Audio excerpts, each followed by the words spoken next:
ಇನ್ನು ಕೆಲವು ಏನದ ಈ ಸೋಲಾರ್ ಟ್ರ್ಯಾಪ್ಗಳದಾವ್ರಿ. ಆ ಸೋಲಾರ್ ಟ್ರ್ಯಾಪ್ಗಳಿಂದ ಒಂದಿಷ್ಟು ಕಂಟ್ರೋಲ್ ಆಗ್ತದೆ ಸರ್. ಈ ಸೋಲಾರ್ ಟ್ರಾಪ್ ಏನಕ್ಕೆ ಸರ್ ಅದು? ಇದು ಸೋಲಾರ್ ಟ್ರ್ಯಾಪ್ ನಿಂದ ಏನದ ರೀ, ಮಿತ್ರ ಕೀಟ ಶತ್ರು ಕೀಟಗಳಂತ ಹೇಳಿಂದು ರೈತರಿಗೆ ಮಿತ್ರ ಕೀಟಗಳು ಅದಾವ, ಶತ್ರು ಕೀಟಗಳು.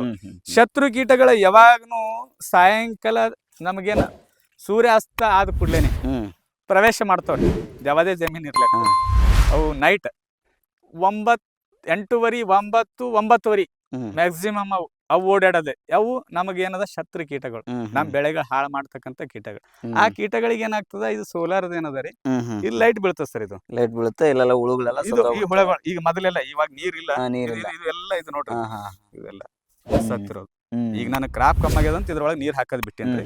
ನೀರ್ ಹಾಕ್ದೇವಲ್ರಿ, ಇದು ನೀರೊಳಗೆ ಬಂದು ಚಾರ್ಜ್ ಆಗ್ತದೆ. ಈಗ ಇದು ಚಾರ್ಜ್ ಆಗ್ತಾ ಇದೆ ಆಟೋಮೆಟಿಕ್ಲಿ. ಇದು ಇದೆಲ್ಲ ಅದು ಆನ್ ಆಗಿರ್ತದೆ ಸರ್, ಅದಕ್ಕೇನ ಆನ್ ಮಾಡೋದ್ ಬೇಕಾಗಿರಲ್ರಿ. ಆನ್ ಆಗಿರುತ್ತೆ, ತನ್ನಾಗ ತಾನೇ ಸೆನ್ಸರ್ ಮ್ಯಾಗ ಓಕೆ.